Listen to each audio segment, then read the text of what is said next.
तो क्या पूरे पूरे देश में पूनियाओं का राज रहा है या फिर पूनिया केवल घूमते रहे? बोले वो बाडा राम तेरी घोड़ी दौड़ेगी नहीं, इतना राज तेरा होगा। क्या जाट समाज से पहले पूनिया का उत्पत्ति हो गई थी या? नहीं, जाट समाज तो शुरू से ही था। पूनिया का सबसे बड़ा राज है पंजाब, हरियाणा, यूपी और पुणे और राजस्थान। मुसलमान जब देश आजाद हुआ, पाकिस्तान में एक जिला है, अच्छा, खैर खबीरुद्दीन में कौन सा जिला है, वो डिस्ट्रिक्ट पूनिया, वो डिस्ट्रिक्ट है पूरा। तो एक ब्राह्मण हो गए पूनिया गोत्र का, हमारा एक बड़ा मेल है, भाईचारा है उनके साथ। आज हमारे साथ खास शख्सियत में भाजपा नेता प्रताप पूनिया जी मौजूद है।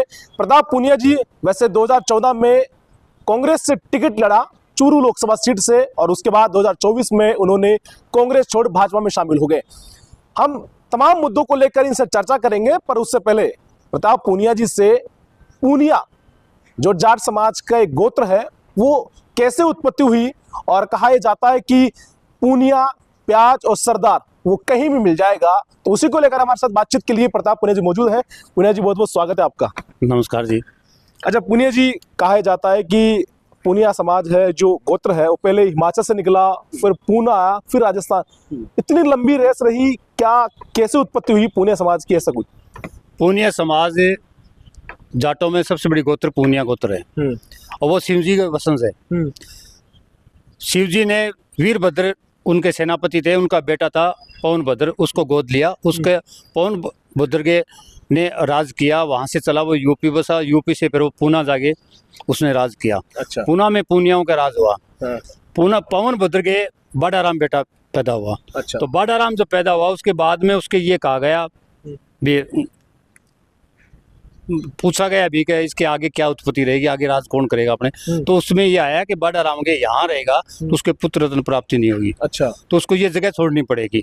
तब बाडा राम, उसका एक भाई मेहर सिंह रहा, दोनों पूना छोड़ गए और वो बाड़मेर, राजस्थान में बाड़मेर आगे बस के। बाड़मेर आ गए? जो राजस्थान में बाड़मेर को डिस्ट्रिक्ट अपने अभी। हाँ। वहाँ बाड़मेर आगे उन्होंने ठिकाना बना लिया अपना, और गढ़ किले बना लिए, रहने लग गए वहाँ पे। तो उनके क्या, बाडा राम एक बहुत बड़ा धनी आदमी था।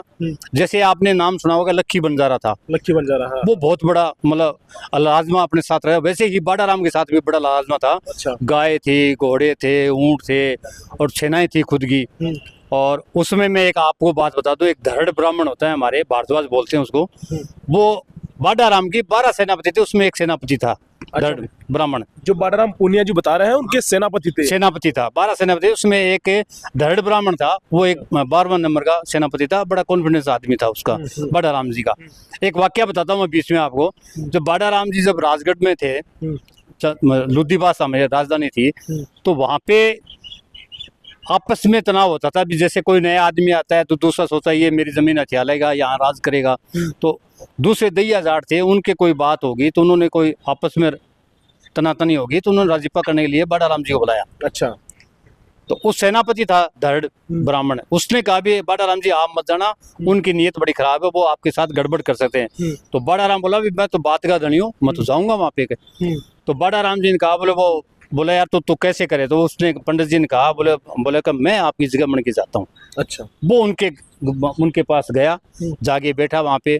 तो बोले बाडा राम जी कहा? बोले बाडा जी का अनुयायी तो मैं बन के आया हूँ। अच्छा। बोले भी हम तेरे से बात नहीं करेंगे। कोई उसने वो देखा ना वहाँ ताम झाम, तो वो उसको वहाँ मार दिया उसको। उसके बाद ब्राह्मण, धरड़ ब्राह्मण है, वो हमारे जजमान है। अच्छा। हम हमारे जजमान है, और ये भारद्वाज ब्राह्मण है वो है। तो एक ब्राह्मण हो गए पूनिया गोत्र का, हमारा एक बड़ा मेल है, भाईचारा है उनके साथ। तो ये बीच में जब बाड़मेर में बाडा राम ने बाड़मेर बसाया, तो बाडा राम जंगल में घूम रहा था, गाय लेने चला गया। तो एक जंगल में झोपड़ी में एक बाबा जी बैठे थे, साधु महाराज। उसने पूछा तो उसका शकल सुर देख के बोला यार आदमी तो धनी है, ये राजा लेता है बाडा राम जी। अच्छा। तो बोला भी बोल बच्चा कैसे आना हुआ? बोले भी मैं तो पूना से चल के आया हूँ और बाड़मेर में रह रहा हूँ, और यहाँ मेरे गाय और घोड़े चल रहे हैं और मैं यहाँ। अच्छा, बाडा राम जी पूना से चल के आए और बाड़मेर बसाया, राजस्थान का जिला, पूरे अपने लावा लाजमी के साथ, अपने घोड़े हैं सब। अच्छा। वहाँ पे आगे उन्होंने क्या किया, वो बाबा जी ने कहा भी बोले चल भी क्या बात है, कैसे आना हो मेरे पास? बोले बाबा जी मेरा बच्चा नहीं है अभी। अच्छा। बाडा राम जी? बाडा राम, मेरे औलाद नहीं है तो आगे राजकुमार कौन बनेगा? तो बाडा राम जी साधु ने कहा, बोले नीम का पेड़ होता है उसकी डाली थी एक। हाँ। डंठल बोलते हैं हमने, लकड़ी, वो एक नीम के पेड़ की वो डकली दी और एक सिलपट्टी दी, जो पत्थर होता है, सिल का पत्थर। बोले ये जहाँ जाके रुकेगा ने तो वहीं इस नीम की डाली को तू उगा देना, ये लकड़ी जो उगेगी ने उस जैसे जैसे ये उगेगी वैसे वैसे तेरे बच्चे पैदा हो जाएंगे। अच्छा। तो बाड़ा राम जब वहां से चला बाड़मेर से, तो राजस्थान में बॉर्डर पे, हरियाणा बॉर्डर पे झांसल गांव है, अच्छा। वहां आगे वो बसा, फिर वहां से बाड़मेर से बस चल के झांसल गांव आ गया राजस्थान में। तो कितने कितने बच्चे हुए उनके? उनके बाड़ा राम के 12 बच्चे पैदा हुए, फिर 12 बच्चे। 12 बच्चे पैदा हुए। तो उन्होंने राजगढ़ तहसील है चूरू जिले के अंदर, और झांसल है हनुमानगढ़ जिले के अंदर। राजगढ़ तहसील में हमारे राजगढ़ में लुद्दीबास है, उसको उन्होंने राजधानी बनाया। और वो 12 बच्चों के 12 गांव बसाए। अच्छा। राजगढ़ में। और आज हमारे सबसे ज्यादा पूनिया है तो राजगढ़ तहसील में हमारे मतदाता 40,000 से ऊपर है। राजगढ़ में सतलपुर विधानसभा बोलते हैं उसको। और आबादी हमारी 60-70 से ऊपर है, 60-70,000 से पूनिया। राजस्थान में पूनियाओं का बड़ा वर्चस्व है। तो अपने एक दैया जाट था हमारे वहाँ पड़ोस में, तो उसने ये सोचा कि यार ये बाड़ा राम पूनिया तो बहुत मजबूत आदमी है, ये सब पे कब्जा करेगा और हमारे भी ये कब्जा करेगा यहाँ पे आगे। तो उन्होंने कहा भी, उसने सुल्तान को दिल्ली शिकायत करी। अच्छा। दिल्ली करी। तो उस दौरान क्या हुआ कि राजा जो सुल्तान था ना, उसके घोड़ों के पाम हो गई थी, जो खास हो जाती है अपने। और उसके लिए इलाज उसका एक ही होता है। वैद्य जी ने बताया कि अगर घर में मक्खन होता है जो गाय का, और वो एक आदमी एक कबीले में मिलेगा ना, उसी के काम आएगा तो दे दे। तो वो दैया जाट था, उसने जाके कहा कि साहब फलाना एक बाड़ा राम पूनिया है जिसके 10,000 गायें हैं, और वो रोज की 5 मन या 10 मन 10 कुंटल घी निकालता है चूंटिया, वो दे सकता है। तो दिल्ली से फरमान आया बाड़ा राम जी के पास।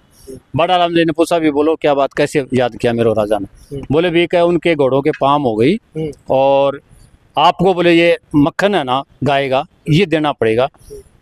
तो उन्होंने कहा भी दे तो मैं दूंगा, तो जिस आदमी ने चुगली करी है ना मेरी कि इस आदमी के पास इतना मतलब गाय है, वो मक्खन उससे निकालता है, वो ही आदमी दिल्ली लेके जाएगा। अच्छा। तो राजा ने उस दैया जाट को बुलाया, बोले भी मक्खन तेरे को ले आना है, बाड़ा राम से पूनिया से तेरे को लेके आना है। तो वो 5-6 महीने चले, 7-8 महीने चले, वो पाम भी ठीक हो गई। सुल्तान ने देखा यार इतना बड़ा क्या जमींदार है वो, कि आज तक उसका घी चला रहा है, वहां से मक्खन चला रहा है। अच्छा। तो उसने फरमान भेजा, फरमानी बाड़ा राम के पास आया। अच्छा। बोले चलो भी आपको दरबार में बुलाया, दिल्ली दरबार में बुलाया। ठीक है। बाड़ा राम चला वहां से लेके घोड़ी अपनी और दिल्ली दरबार में पहुंचा। तो राजा ने बोला बोल भी बाड़ा राम पूनिया, बड़ा नाम सुना आपका और आपके पास इतनी गाय हैं। तो बाड़ा राम ने बोला, बोले हाँ साहब हैं। बोले क्या चाहिए आपको? बोले मेरे को तो साहब जमीन चाहिए, क्यों मेरे लाज लसवा बहुत बड़ा है, और जमीन होगी तो मेरे पास, मैं मालिक जमीन लगाऊंगा तो मैं खुद बाऊंगा तो मेरे सब काम आ जाएगी, और किसान वर्ग से मैं शुरू से ही हूँ, किसान हूँ के। तो बोला ठीक है भी, तू तेरी घोड़ी है ना, जितनी दौड़ेगी वो जमीन तेरी होगी, जहां तक घोड़ी की जहाँ।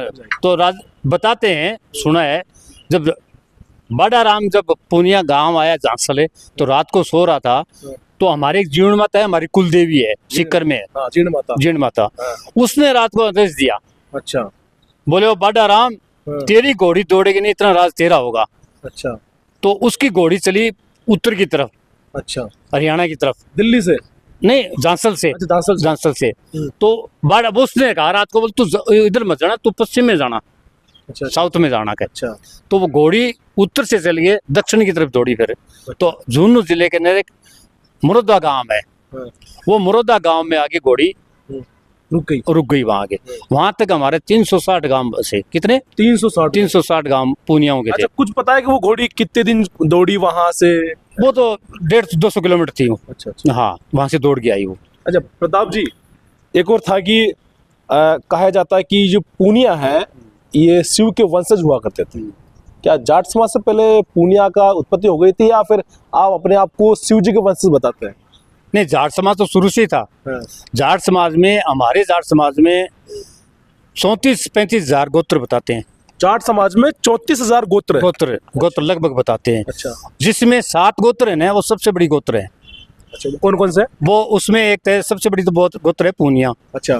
फिर है सांगवान, फिर चौरान, फिर सारण, फिर सियाग, और फिर सऊ, और फिर बेनीवाल। अच्छा, बेनीवाल। बेनीवाल ये सबसे बड़ी गोत्र है पूनियाओं की। अच्छा। ये गोत्र जाटों के अंदर सबसे बड़ी गोत्र मानी जाती है। और हमारी गोत्र में, हर गोत्र में एक खाप होती है। हाँ। जैसे गांव में कोई झगड़ा हो गया, परिवार में हो गया, रिश्तेदारी में हो गया, तो वो खाप आपस में बिठा के फैसला करती है, और वो फैसला उस टाइम मान्य होता था। अच्छा। आज भी होता है, हरियाणा में आज भी है। जैसे एक बालियान गोत्र है यूपी के अंदर, उसमें 6-7 गोत्र मिली हुई साथ में, एक बालियान बनाया गया है गोत्र, तो वो वहाँ फैसला करते हैं। जैसे महेंद्र सिंह टिकैत था, वो भी उसी का था। अच्छा। महेंद्र सिंह ने जो फरमान कर दिया किसानों के लिए, तो उन्होंने दिल्ली कूच किया था उस टाइम। तो बाडाराम पूनिया भी ऐसा एक किसान पुत्र था। वो राजा भी था, किसान का पुत्र भी था। लेकिन उसके साथ आपको एक बात बताऊं, मैंने सुनी है, एक लक्खी बंजारा होता था, बहुत बड़ा बंजारा, जो एक मतलब उसके साथ लाल उसका इतना था कि जितना बाडाराम के पास नहीं था। 2 नंबर बाडाराम गिना जाता था। अच्छा। इतना सा मतलब लाल उसका था। जो 10,000 से गायें होती थी, घोड़े, ऊंट, और सारे यही धन होता था पहले आदमी के पास। अच्छा। वो बताते हैं, कई बार बुजुर्ग बैठते थे, बूढ़े जो तो दादाजी थे, परदादा थे, वो कहानियां सुनाते थे, बताते थे हमारे को कि भी जब किसी को जरूरत होती थी ना, तो गाय भैंस थे। जैसे आजकल धन चल रहा है, भी लड़की शादी की, तो कल अखबार में पढ़ा के 14 करोड़ मायरा भरा। हमारे उस टाइम 2 गाय दे दी, 5 बकरी दे दी, 5 ऊंट दे दिया, मतलब ऐसे देते थे लड़की। परंपरा ये थी ना? ये परंपरा थी पहले। जब आज के राजनीतिक परिदृश्य की बात करें तो जाट समाज में कई लोगों को टिकट दिया जाता है, पर खासकर पूनिया समाज को भी ज़्यादातर फोकस किया जाता है कि जाटों में पूनिया को टिकट दिया जाता है। सतीश पूनिया की बात हो या फिर अन्य जो टिकट लेकर जीत के रहा है, क्या लगता है कि जाटकों में पूनियाओं का बड़ा वर्चस्व रहा है राजनीति के अंदर? राजनीति के अंदर जाटों में पूनियाओं का, हमारी जो तहसील है ना विधानसभा, उसमें अधिकांश से पूनिया चुनाव जीत के आए वहाँ पे। अच्छा। और पूनिया हमारे सबसे पहले 1957 में जीते थे मोरसिंह कामरेड पूनिया। अच्छा। सबसे पहले वो जीते थे, कॉमरेड मोरसिंह पूनिया। उसके बाद शीशराम जी पूनिया बने, मेरे चाचा जी बने 77 में, और उसके बाद नंदलाल जी बने। अब जैसे भादरा से बलवान पूनिया बन गया, आमेर से सतीश पूनिया बन गया, झुन्नू सुरगढ़ से सुभाष पूनिया बन गया, और मैं नागौर से बताऊं आपको, 77 से पहले गौरी पूनिया भी 4 बार विधायक रही है। अच्छा। हाँ, मकराना और वहाँ से नागौर में, नागौर जिले से। अच्छा। और पूनिया आज भी कई एमएलए बहुत हैं, हरियाणा में भी है, पंजाब में मिल जाएंगे आपको, यूपी में भी है, एससी समाज में भी है पूनिया है। अच्छा। जो हमारी गोत्र है ना, हाँ। वो बहुत बड़ी गोत्र है, हर समाज में समाज है। एससी, सिख, हाँ। सिद्ध, अच्छा। बिश्नोई, अच्छा। इनमें भी पूनिया मिले, और मुसलमान। तो जब आजाद, हाँ, मुसलमान जब देश आजाद हुआ, पाकिस्तान में एक जिला है, अच्छा, खैर खबीरुद्दीन कौन सा जिला है, वो डिस्ट्रिक्ट पूनिया, वो डिस्ट्रिक्ट है पूरा, वो मुसलमान सारे पूनिया लगाते हैं अपने आगे। तो आजादी के बाद में वो वहाँ चले गया। तो आज वो पूनिया मुस्लिम है? मुस्लिम है, पूनिया मुस्लिम है वो।